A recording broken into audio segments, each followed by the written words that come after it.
बीच Japan में चक्रवाती तूफान मवार की वजह से लोगों की मुश्किलें बढ़ गईं। जापान के ओकिनावा द्वीप पर मवार तूफान की वजह से करीब 100 किलोमीटर प्रति घंटा की रफ्तार से हवा चली, जिसने भारी भरकम पेड़ को जड़ से उखाड़ दिया। तेज रफ्तार चली हवा ने सड़क किनारे हरियाली के लिए लगाई गई खूबसूरत झाड़ियों का बुरा हाल कर दिया। मवार तूफान की वजह से वहां कई इलाकों में तेज बारिश हुई और समंदर में ऊंची लहरें उठती दिखी। 3 रोज पहले ही मौसम विभाग ने मवार तूफान के ओकिनावा द्वीप पर पहुंचने की चेतावनी जारी की थी और बताया था कि ताइवान के पूर्वी तट से टकराने के बाद मवार तूफान जापान के दक्षिणी हिस्से में ओकिनावा द्वीप से टकराएगा। मवार तूफान की वजह से ओकिनावा में दिन के वक्त 12 से ज्यादा विमानों की उड़ानें एहतियातन रद्द कर दी गई। जापान के मौसम विभाग को ओकिनावा द्वीप पर तूफान की वजह से 8 लोगों के घायल होने की सूचना मिली। इस बीच अमेरिका के दौरे पर गए राहुल गांधी के केरल की मुस्लिम लीग को धर्मनिरपेक्ष पार्टी बताने पर सियासी बखेड़ा खड़ा हो गया।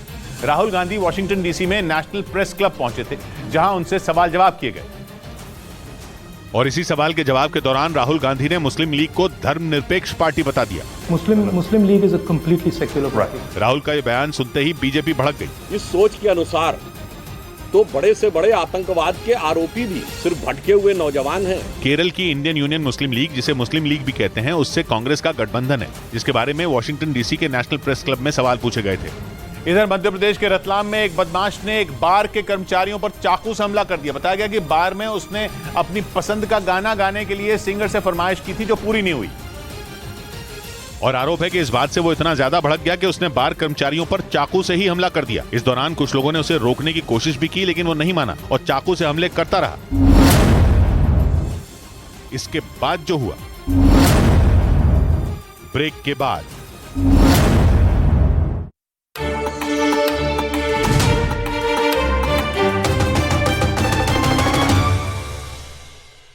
पूछताछ के लिए बुलाया है। पुलिस सूत्रों का दावा है कि लड़की और उस लड़के की दोस्ती काफी पुरानी थी, लेकिन बाद में दोनों के बीच रिश्ता खत्म हो गया था, जिसके बाद लड़की ने साहिल से दोस्ती कर ली थी। सूत्र ये भी बताते हैं कि पिछले कुछ दिनों से लड़की एक बार फिर अपने पुराने दोस्त से बातचीत कर रही थी, जिसकी वजह से साहिल आग बबूला था। मतलब साहिल उस लड़के का नाम अच्छी तरह से जानता है, जिसका नाम लड़की ने अपने हाथ पर लिखवा रखा था। इसीलिए दिल्ली पुलिस ने उत्तर प्रदेश के रहने वाले उस लड़के को अपनी जाँच में शामिल किया, ताकि लड़की की हत्या के पीछे की सारी सच्चाई सामने लाई जा सके।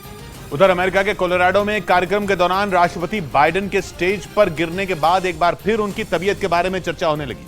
80 साल के बाइडेन के विरोधी हमेशा उनकी उम्र को मुद्दा बनाते रहे और जब कोलोराडो में एयरफोर्स एकेडमी में ग्रेजुएशन समारोह के दौरान भी बाइडेन गिर गए तो उनकी सेहत पर फिर सवाल उठने लगे। सामने आई तस्वीरों में बाइडेन आराम से स्टेज पर खड़े दिखे, मगर जैसे ही वो अपनी सीट पर जाने के लिए मुड़े, वो एक कदम भी आगे नहीं बढ़ पाए और औंधे मुंह स्टेज पर जा गिरे। हालांकि हमेशा बाइडेन को अनफिट बताने वाले अमेरिका के पूर्व राष्ट्रपति ट्रंप ने भी उनके गिरने पर चिंता जताई। जब बाइडेन व्हाइट हाउस लौटे तो एकदम ठीक ठाक दिखे। उन्होंने खुद को एकदम फिट दिखाने के लिए पत्रकारों के आगे मुस्कुराते हुए जॉगिंग करने का एक्शन भी किया। इस दौरान बाइडेन ने यह भी बताया कि वो कोलोराडो में स्टेज पर रखे रेत के एक थैले से टकराकर गिर गए थे। वीडियो में बाइडेन उस थैले की तरफ इशारा करते हुए नजर भी आए थे।